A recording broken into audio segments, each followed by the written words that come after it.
Next we have the mechanism of breathing. तो सबसे पहले इसमें हम देखते हैं कि जो लंग्स होते हैं वो अपने आप एक्सपैंड या कॉन्ट्रैक्ट नहीं करते। इनकी कंट्रैक्शन और एक्सपेंशन जो है that is due to the diaphragm muscle and external intercostal muscle. अब जैसे आपको पता है डायफ्रम एक मीन्स काइंड का स्ट्रक्चर है जो सेपरेट करता है थोरेसिक कैविटी को एब्डोमिनल कैविटी से। सेकंड हमारे पास आते हैं एक्सटर्नल इंटरकॉस्टल मसल। तो जो मैंने आपको फोटोग्राफ पहले भेजी है उसमें आप देखते हो कि रिब्स है जैसे, तो रिब्स के बीच में यहाँ पे जो स्पेस आ रही है that is known as intercostal muscle, जो यहाँ पे मसल्स है। तो एक्सटर्नल इंटरकॉस्टल जो अंदर वाली साइड है, इंटरनल इंटरकॉस्टल मसल। तो इन दोनों की वजह से जो लंग्स है उनकी कंट्रैक्शन या फिर एक्सपेंशन होती है। तो जैसे ब्रीदिंग जो होती है it involve both acceleration and inhalation. तो वन ब्रीदिंग का मतलब होता है कि एक बार सांस अंदर लेना इनहेलेशन और एक बार सांस को बाहर छोड़ना दैट इज़ एक्सलेशन। तो सबसे पहले ब्रीदिंग में हम देखते हैं inhalation, it is also known as the inspiration. अब यहाँ से पूरी डिटेल में पढ़ाने से पहले मैं सबसे पहले आपको डायग्राम्स दिखाती हूँ, उसको ध्यान से देखना है, फिर हम यहाँ पे आते हैं। अब यहाँ पे देखो ये है सबसे पहले कि जब इनहेलेशन होती है सो जो चेस्ट कैविटी है वो एक्सपैंड करती है। अब यहाँ पे देखो जब एयर अंदर जाती है this bone is known as sternum, ये स्टर्नम होती है, ये हमारा पूरा का पूरा रिब केज है। तो इसके बीच में रिब केज के यहाँ पे जो स्पेस होती है इसे हम बोलते हैं इंटरकॉस्टल मसल। जो ये मसल्स हैं ये हमारी रिब्स हैं। अब देखो कि जब, और ये डायफ्राम है, जब एयर अंदर जाएगी तो जो डायफ्राम है वो कंट्रैक्ट होकर नीचे की तरफ जाएगा और ये लंग्स जो हैं मीन्स ये जो चेस्ट कैविटी है वो एक्सपैंड हो जाएगी। रिब केज ये बाहर की तरफ, मतलब जो रिब्स है लंग्स हैं जो क्योंकि जो रिब्स है इन्होंने लंग्स को कवर किया हुआ है, ये नीचे का लंग्स है ना, तो लंग्स जो है वो बाहर की तरफ और ऊपर की तरफ, ऊपर प्लस बाहर की तरफ आएगा और डायफ्राम जो है वो नीचे की तरफ जाएगा। अब यहाँ पे देखो जब एक्सहेलेशन होती है उस केस में क्या हो रहा है कि जो डायफ्राम है वो ऊपर आ रहा है। तो डायफ्राम ऊपर आ रहा है तो यानी कि जो चेस्ट कैविटी है ये छोटी हो रही है। अब इसमें स्पेस जो है वो कम हो गई, तो ये जो डायफ्राम ऊपर अपवर्ड आएगा, लेकिन ये जो रिब केज है और ये डाउनवर्ड नीचे की तरफ और इनवर्ड, जैसे यहाँ पे आउटवर्ड प्लस अपवर्ड आ रहा था ये डाउनवर्ड प्लस इनवर्ड आएगा और जो अंदर से एयर है वो बाहर को निकल जाएगी। तो यहाँ पे अब इसी चीज़ को हम डिटेल में देखते हैं।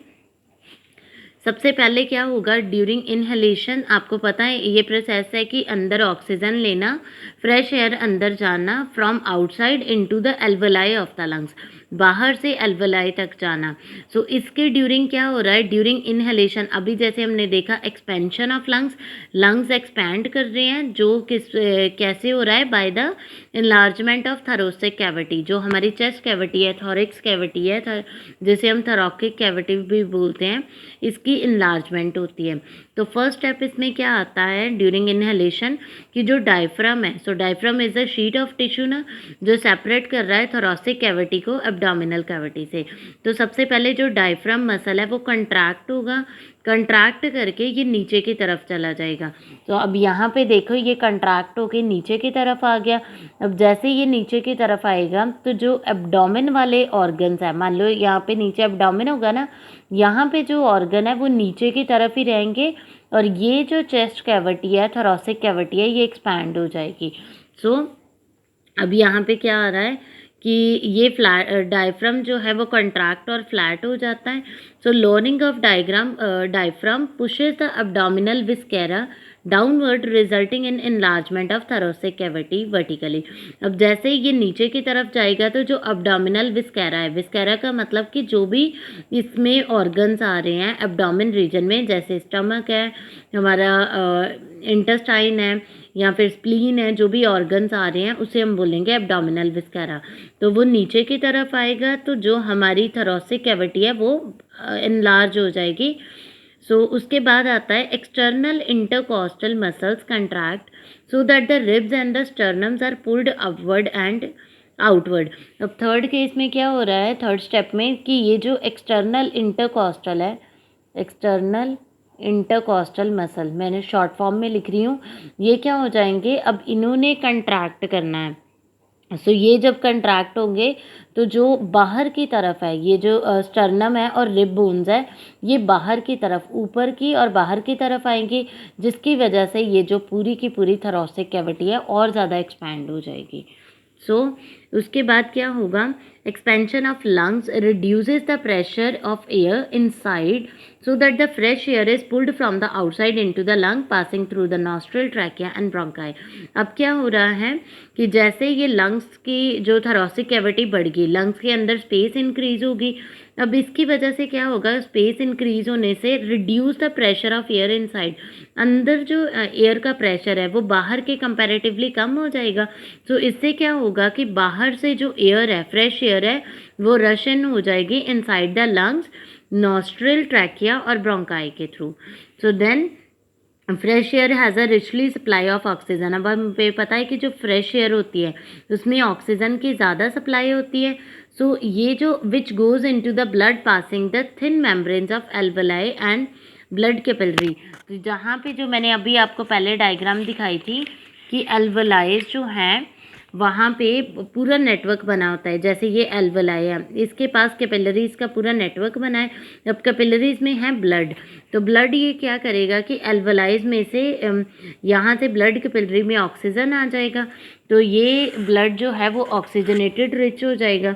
तो ब्लड में जो कार्बन डाइऑक्साइड है वो एल्वेलाई में दे देगा ताकि कार्बन डाइऑक्साइड वहाँ से बाहर जा सके। सो उसके बाद आ जाता है हमारे पास exhalation. So it is also known as expiration. इसमें क्या हो रहा है, अभी ये मैकेनिज्म उससे बिल्कुल रिवर्स होगा।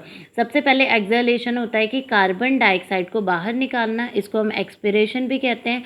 So during that phrenic muscles of diaphragm relax so that the abdominal viscera pushes the diaphragm upward making it convex। अब सबसे पहले फेरेनिक मसल या फेरेनिक एक नर्व भी आगे मतलब हायर क्लासेस में आप पढ़ोगे, फेरेनिक मसल होते हैं जो डायफ्राम के मसल्स होते हैं ना, इसे हम बोलते हैं फेरेनिक मसल। अब एक नर्व भी होती है जिसे हम बोलते हैं फेरेनिक नर्व, तो ये एक्सटेंड होती है नेक से जो हमारे पूरे डायफ्राम तक आता है। तो जो डायफ्राम की कंट्रोल मतलब वर्किंग को कंट्रोल करता है उसे बोलते हैं फेरेनिक नर्व। तो अब क्या होगा, जो फेरेनिक मसल है डायफ्राम के वो ऊपर की तरफ आएंगे जब हम एयर को बाहर छोड़ेंगे ना।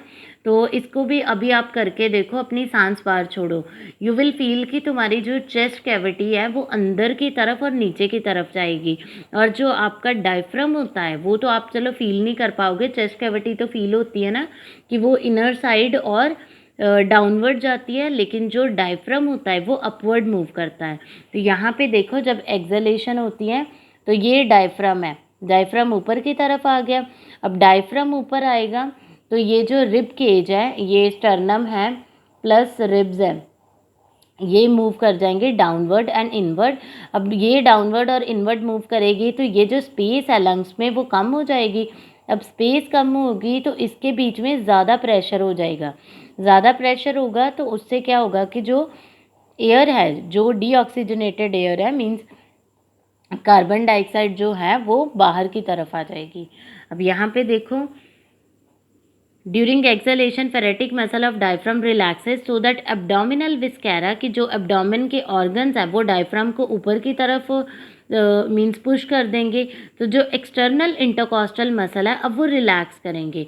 अब ये जो इंटरनल, यहाँ पे जो इंटरनल इंटरकॉस्टल मसल्स थे अब वो रिलैक्स करेंगे। सो व्हेन दे रिलैक्स क्या होगा कि जो थोरैसिक कैविटी है उसका साइज़ कम हो जाएगा, साइज़ रिड्यूस हो गया तो लंग्स जो है वो कंट्रैक्ट करेंगे। जब लंग्स कंट्रैक्ट हो गए तो उसके बीच में स्पेस कम हो जाएगी।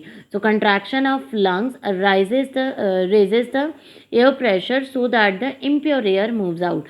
अब इससे क्या हो गया कि उसमें स्पेस कम होगी तो एयर का प्रेशर ज़्यादा हो गया, तो इसकी वजह से जो इम्प्योर एयर है वो बाहर आ जाएगी। तो एक एवरेज जो रेट है ब्रीदिंग का एक नॉर्मल अडल्ट का वो 15 से 18 टाइम है पर मिनट। अब एक ब्रीदिंग का मतलब क्या है, इंस्पिरेशन प्लस एक्सपिरेशन दोनों इंक्लूड करते हैं। मीन्स एक बार सांस अंदर ली, एक बार बाहर छोड़ी, वो एक ब्रीदिंग मानी जाती है।